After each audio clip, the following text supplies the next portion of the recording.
हरदोई में बांग्लादेश में दीपू चंद्र दास की हत्या की घटना को लेकर देश भर में रोष व्याप्त है। इसी क्रम में हरदोई में सवर्ण चेतना सभा के अल्पसंख्यक प्रकोष्ठ के अध्यक्ष आरिफ खान शानू के नेतृत्व में बांग्लादेश सरकार के विरोध में प्रदर्शन किया गया। इस दौरान प्रदर्शनकारियों ने बांग्लादेश सरकार और वहां के प्रधानमंत्री का पुतला फूंककर अपना आक्रोश व्यक्त किया और घटना की कड़ी निंदा की। प्रदर्शन को संबोधित करते हुए आरिफ खान शानू ने कहा कि किसी भी सभ्य समाज में अल्पसंख्यकों के साथ हिंसा और उत्पीड़न स्वीकार्य नहीं हो सकता। उन्होंने कहा कि बांग्लादेश में हिंदू अल्पसंख्यकों सहित किसी भी समुदाय पर हो रहे अत्याचार मानवाधिकारों के मूल सिद्धांतों के विरुद्ध हैं।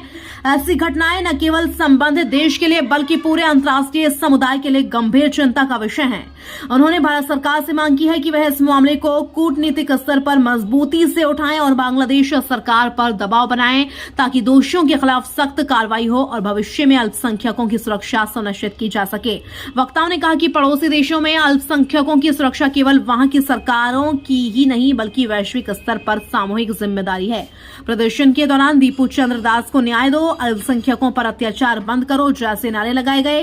प्रदर्शनकारियों ने मांग की कि दीपू चंद्र दास के परिवार को शीघ्र न्याय दिलाया जाए और ऐसी घटनाओं की पुनरावृत्ति रोकने के लिए ठोस कदम उठाए जाएं।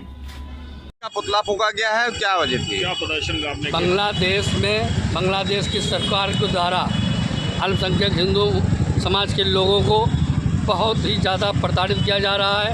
उनकी मार काट के हत्याएं की जा रही हैं। दीपू चंद जैसे नौजवान को मौत के घाट उतार दिया गया। ये अल्पसंख्यक मुस्लिम समाज कतई बर्दाश्त नहीं करेगा। भारत देश कतई बर्दाश्त नहीं करेगा।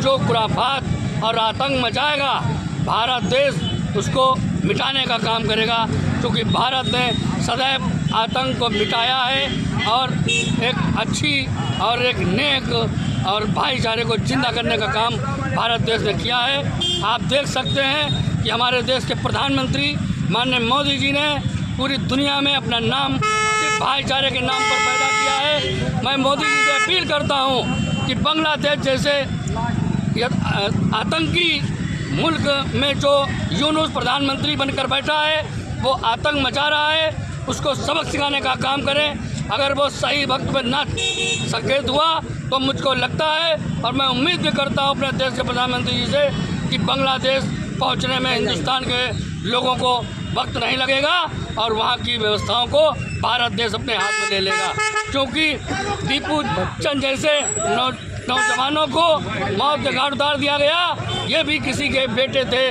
किसी के भाई थे और आतंकी प्रधानमंत्री यूनुस वहाँ पर बैठकर आतंक मचा रहा है। हर कीमत पर उसका हाथ इस आतंकी घटनाओं में शामिल है और देश का वातावरण खराब कर रहा है।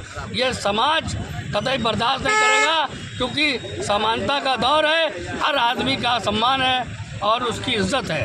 इन्हीं शब्दों के साथ मैं इस कार्यक्रम को समापन का घोषणा करता हूं और हमारे मुस्लिम समाज के लोगों ने समर चेतना सभा हमारा जो संगठन है उसके माध्यम से ये कार्यक्रम किया है और ऐसे ही कार्यक्रम अगर बांग्लादेश सचेत ना हुआ तो होते रहेंगे इंशाअल्लाह। भारत माता की